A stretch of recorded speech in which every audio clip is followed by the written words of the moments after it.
अस्सलाम वालेकुम व्यूअर्स, कैसे हैं आप सब। तो आज है रमज़ान सीरीज़ का डे 10। तो आज हम बनाने वाले हैं स्माइलीज़, यानी कि जैसी कि बाहर मिलती है तो हमने सोचा कि हम घर में ट्राई करते हैं। तो अगर आपके घर में कोई भी बच्चे वगैरह है तो आप उनके लिए बना सकते हैं। ये बहुत ही टेस्टी लगती है। तो चलिए अब हम आपको इसकी रेसिपी बताते हैं। तो यहाँ पे हमने ले लिए हैं 4 बड़े आलू। अब हम उसकी बहुत अच्छे से विसिल ले लेंगे। आप जब विसिल लेंगे तो आप उसे ओवर कुक नहीं कीजिएगा, क्योंकि ज़्यादा नरम आलू हो जाएंगे तो हमारी जो स्माइलीज़ है वो अच्छी नहीं बनेगी। तो यहाँ पे आप देख सकते हैं हमारे जो आलू है वो बहुत अच्छे से बॉईल हो चुके हैं। और अब हम इसका अच्छे से छिलका निकाल लेंगे और हम इसे अच्छे से मैश कर लेंगे। इसके मैश किए बाद हम इसे थोड़ी देर के लिए ठंडा होने के लिए रखेंगे। जब ये ठंडा हो जाएगा तो चलिए फिर हम आपको आगे की रेसिपी बताते हैं। ये बहुत ही ज़्यादा यमी लगते हैं और ये बाहर से क्रिस्पी और अंदर से बहुत ज़्यादा सॉफ्ट बनते हैं। तो बच्चे लोग को भी बहुत ज़्यादा पसंद आते हैं। तो आप भी एक बार बना के ट्राई करिएगा। बस हमारे जो आलू थे वो बहुत अच्छे से मैश हो चुके हैं और हमने इसे थोड़ी देर ठंडा होने के लिए रखे थे। जब ये ठंडे हो गए हैं तो अब हम इसमें डाल देंगे रवा। तो यहाँ पे हमने 4 टेबलस्पून रवा डाले हैं। इससे क्या होगा, जो हमारी स्माइलीज़ है ना वो क्रिस्पी बनेगी। और रवे के बाद अब हम इसमें डाल देंगे कॉर्नस्टार्च। तो यहाँ पे हमने कॉर्नस्टार्च भी डाले हैं 4 टेबलस्पून और हमने जो रवा है वो भी 4 टेबलस्पून डाले हैं। अगर हमारा जो बैटर है यानी कि जो आलू का आटा है, अगर वो सॉफ्ट लगेगा हमें तो हम आगे और कॉर्नस्टार्च डालेंगे। हम उसको अच्छे से नीट करने के बाद पहले चेक करेंगे कि हमारा जो आटा है वो अच्छे से हुआ है या नहीं। अगर वो बहुत ज़्यादा सॉफ्ट लगेगा तो हम आगे और उसमें कॉर्नस्टार्च डालेंगे। तो ये सारी चीज़ों को हम पहले बहुत अच्छे से मिक्स कर लेंगे और फिर उसके बाद हम इसे हाथ से ही बहुत अच्छे से नीट करेंगे। और फिर अगर हमें ज़रूरत पड़ती है तो हम इसमें थोड़ा और कॉर्नस्टार्च डालेंगे, तो ताकि जो हमारा बैटर है वो बहुत अच्छे से नीड हो जाए। आप रमज़ान के लिए इसे भी डीप फ्रीज़ करके रख सकते हैं या आप नॉर्मल डेज़ के लिए भी इसे डीप फ्रीज़ करके रख सकते हैं। आप ये सारी स्माइलीज़ बना के आप एयर टाइट कंटेनर में या फिर जिपलॉक बैग में आप इसे ऊपर से कॉर्न स्टार्च लगा के आप अच्छे से पैक करके इसे डीप फ्रीज़र में रख सकते हैं। बस यहाँ पे हमने और 2 टेबलस्पून कॉर्न स्टार्च डाले हैं और हमने इसमें 1 टेबलस्पून सॉल्ट भी डाले हैं। और अब हम इस सारी चीज़ों को बहुत अच्छे से नीड कर लेंगे।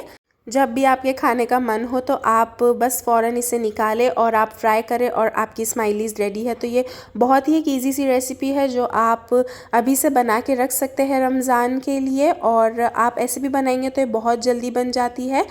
तो यहाँ पे आप देख सकते हैं कितने अच्छे से नीड हो चुका है। तो बस अब हम एक पटला ले लेंगे और हम उसके ऊपर बहुत अच्छे से कॉर्नस्टार्च लगा लेंगे।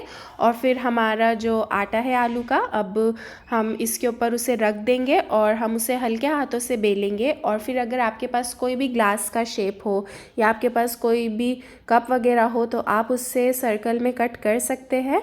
और फिर हम आपको बताते हैं कि हमने आँख और स्माइलीज़ कैसे बनाए हैं।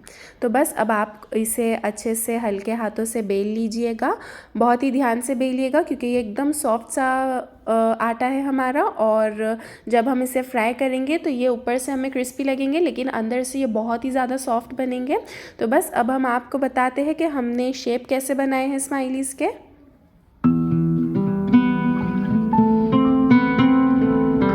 हमारे पास जो है वो सर्कल का एक शेपनर था तो हमने बस उससे ही कट करे थे।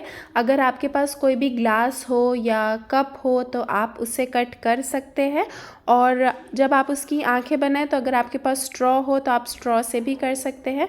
हमारे पास हर चीज़ के कटर थे तो हमने उसे कटर से ही किए थे। अगर आपको शेप बनाना है तो आप ग्लास से भी कर सकते हैं और अगर आपको उसकी आइज़ वगैरह बनानी है तो आप उसे स्ट्रॉ से भी कर सकते हैं।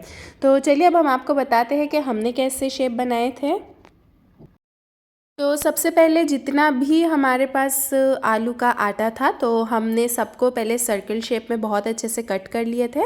जब ये सर्कल शेप में बहुत अच्छे से कट हो गए थे तो उसके बाद हमने सबको एक साथ ही सबकी आईज़ और उसकी स्माइलीज़ बनाए थे। तो आप भी ऐसा ही करिएगा, पहले आप सारे सर्कल शेप में कट कर लीजिएगा। फिर अगर आपको उसे फ्राई करना है तो आप उसे तभी के तभी भी फ्राई कर सकते हैं। अगर आपको उसे डीप फ्रीज़ करना है तो आप कॉर्न स्टार्च लगा के आप उसे एयर टाइट कंटेनर में या फिर जिपलॉक बैग में डाल के आप उसे डीप फ्रीज़ कर सकते हैं। तो यहाँ पे आप देख सकते हैं हमने कटर से उसकी आइज़ बनाए हैं और जो सर्कल के कटर से हमने सर्कल कट किए थे हमने उसको ही उल्टा करके उससे ही स्माइलीज़ बनाए हैं। तो आप जो है आप स्पून से भी बना सकते हैं उसकी स्माइलीज़, अगर आपके पास कटर अवेलेबल नहीं है तो आप यहाँ पे देख सकते हैं हमारी कितनी सारी स्माइलीज़ यहाँ पे रेडी है। तो चलिए अब हम आपको इसे फ्राई करके बताते हैं। तो फ्राई करने के लिए हमने एक पैन ले लिए है और हमने उसमें ऑयल डाल दिए है। हम ऑयल को थोड़ा ही हीट होने देंगे। हम चेक कर लेंगे कि हमारा ऑयल हीट हुआ है या नहीं। जब आपको ऐसा लगे कि थोड़ा सा आपका ऑयल हीट हो चुका है तो आप फिर इसे मीडियम फ्लेम पे फ्राई करिएगा। तो हमने जो स्माइलीज़ थी तो हमने उसको थोड़ी देर के लिए रेफ्रिजरेटर में रख दिए थे ताकि जब फ्राई करें तो वो बहुत ही अच्छे से क्रिस्पी हो और अंदर से एकदम सॉफ्ट हो। तो बस यहाँ पे हमने सारी स्माइलीज़ फ्राई कर लिए थे। तो चलिए अब हम आपको इसे सर्व करके बताते हैं। स्माइलीज़ को फ्रिज में रखने के बाद अगर आप इसे फ्राई करेंगे तो इसका जो कलर है वो ज़्यादा ब्राउन आता है और अगर आप ऐसे ही नॉर्मली फ्राई करेंगे तो इतना ब्राउन कलर नहीं आएगा। इसीलिए हमने भी थोड़ी देर के लिए उसे फ्रिज में रख दिए थे कि जब हम इसे फ्राई करें तो थोड़ा सा ब्राउन कलर आए।